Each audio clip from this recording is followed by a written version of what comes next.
आज की कहानी एक ऐसी नागिन की है जो ममता की तड़प में गलियों में भाग रही होती है। गांव वाले उसे देखकर घरों में छुपने लगते हैं। जो भी उस नागिन को देखता वो चिल्लाने लगता। लेकिन वो नागिन बस यही कह रही थी, मेरा बच्चा भूखा है, कोई मेरे बच्चे को दूध पिला दो। पर लोग डर के मारे डंडे लेकर उसके पीछे दौड़ते। वो नागिन खुद को बचाती हुई एक पहाड़ी पर पहुंचती है और अल्लाह के आगे गिड़गिड़ाकर कहती है, या अल्लाह, मैंने क्या गुनाह किया है? मेरा शौहर परदेस गया है और मैं नागिन बन गई हूँ। मेरा बच्चा भूखा है और अकेला घर में बिलख रहा है। दोस्तों, ये उस औरत की कहानी है जो एक बद्दुआ का शिकार हुई। ऐसी बद्दुआ जिसने उसकी पूरी जिंदगी बदल दी। आखिर ऐसा क्या हुआ था कि उसे ये दिन देखना पड़ा? चलिए जानते हैं सकीना की दर्दनाक कहानी। यह कहानी एक गरीब औरत सकीना की है। सकीना अपने शौहर के साथ एक छोटे से गांव में रहती थी। उनका घर छोटा था, लेकिन वो बहुत खुश थे। शादी के बाद दोनों के बीच बहुत प्यार था। रंग बिरंगे कपड़े और चमकती चूड़ियां सकीना की कमजोरी थीं, और शादी के बाद उसे बहुत सारी मिली थीं। वह हर समय सजी संवरी रहती। अपने शौहर अकबर से प्यार पाकर उसे लगता था कि वह दुनिया की सबसे खुशकिस्मत लड़की है। लेकिन शादी के एक साल बाद गांव वाले उसे बच्चों के बारे में सवाल पूछने लगे। वे कहते, अरे अभी तक बच्चा नहीं हुआ, यह तो बहुत जरूरी है। यह बातें सुनकर सकीना परेशान हो जाती और अकबर से कहती, अकबर, लोग बार बार बच्चों के बारे में पूछते हैं, अब क्या करूं? अकबर उसे तसल्ली देता और कहता, तुम बिल्कुल ठीक हो, चिंता मत करो। ब्लॉक 3। सकीना ने अकबर से कहा, क्या तुम मुझे किसी हकीम के पास ले जा सकते हो सकता है कि हमें मदद मिल जाए। अकबर ने कहा, अगर तुम्हें तसल्ली चाहिए तो चलो, हम हकीम के पास जाते हैं। हकीम ने सकीना की पूरी जांच की और कहा, सब कुछ ठीक है, बस अल्लाह की मर्जी का इंतजार करो। तुम दोनों दुआ करो, अल्लाह जल्द तुम्हारी झोली भर देगा। सकीना को यह सुनकर राहत मिली और उसे यकीन होने लगा कि अब उसे जल्द ही खुशखबरी मिलेगी। लेकिन दिन गुजरते गए और वह खुशखबरी नहीं आई। 5 साल बाद भी जब उसकी उम्मीदें टूटीं, तो अल्लाह ने उसे मां बनने का तोहफा दिया। वह खुश थी, लेकिन इस खुशी में कुछ कमी भी थी, क्योंकि वो इतनी देर से मां बनने वाली थी। अकबर को यह खबर मिली तो उसने सकीना को बहुत प्यार से यकीन दिलाया। तुम अब मां बनने वाली हो, अकबर ने कहा। सकीना की खुशी का कोई ठिकाना नहीं था। वह अपने बच्चे के आने का इंतजार करने लगी। अकबर ने इन दिनों सकीना का पूरा ख्याल रखा, उसे आराम देने की कोशिश की। वह उसकी हर जरूरत पूरी करता था।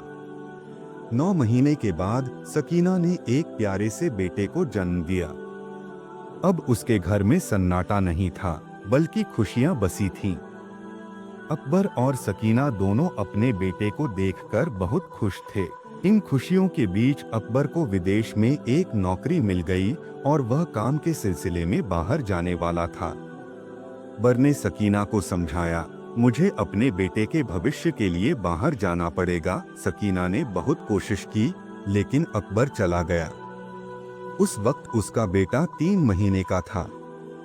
अकबर के जाने के बाद सकीना ने खुद को अपने बेटे के साथ ही सुला लिया। अकबर की कमी उसे बहुत महसूस हो रही थी, लेकिन उसने अपने बेटे को ही अपना सहारा बना लिया था। एक दिन सकीना अपने बेटे के साथ खेल रही थी, जब एक फकीर ने आवाज लगाई, मैं भूखा हूँ, रोटी दे दो। लेकिन सकीना व्यस्त थी और उसने उसे नहीं सुना। फकीर ने फिर से जोर से आवाज लगाई, मेरे पास आओ और मेरी बात सुनो। सकीना डर गई और बाहर निकली। क्या चाहिए? फकीर गुस्से में बोला, तुमने मेरी आवाज क्यों नहीं सुनी? अब तुम्हें इसके परिणाम भुगतने होंगे। फकीर ने सकीना को गुस्से में कहा, तुम अपने बेटे से जुदा हो जाओगी और 15 साल तक जंगल में नागिन बनकर भटकोगी। यह सुनकर सकीना घबराई और उसने फकीर से माफी मांगी। उसने कहा, मैंने बहुत मेहनत से अपना बच्चा पाया है, ऐसा मत करो। लेकिन फकीर ने एक न सुनी और कहा, अब तुम्हें 15 साल तक नागिन बनकर भटकना होगा। कुछ ही देर बाद सकीना ने अपने बेटे को गोद में उठाना चाहा, लेकिन वह अचानक एक नागिन में बदल गई। उसका बेटा रोता हुआ उसके पास पहुंचा, लेकिन सकीना अपनी ममता के बावजूद उसे गोद में नहीं उठा पाई। उसकी तकलीफ और बेबसी बढ़ गई। सकीना जंगलों में भटकती रही, हर जगह लोगों से मदद की उम्मीद करती, लेकिन कोई भी उसे डर के मारे मदद देने को तैयार नहीं था। वह पूरे गांव में घूमती रही, लेकिन कोई उसकी मदद नहीं करता। उसकी हालत और उसके बेटे की भूख दोनों ही बढ़ते जा रहे थे। सकीना रोती हुई अपने बेटे को ढूंढ रही थी। वह चाहती थी कि कोई उसकी मदद करे ताकि वह अपने बेटे को दूध पिला सके, लेकिन कोई भी नहीं आया। धीरे धीरे समय गुजरता गया और वह अकेले जंगल में भटकती रही। उसकी हालत और भी खराब हो गई। लेकिन फिर एक दिन वह फकीर फिर से सामने आया।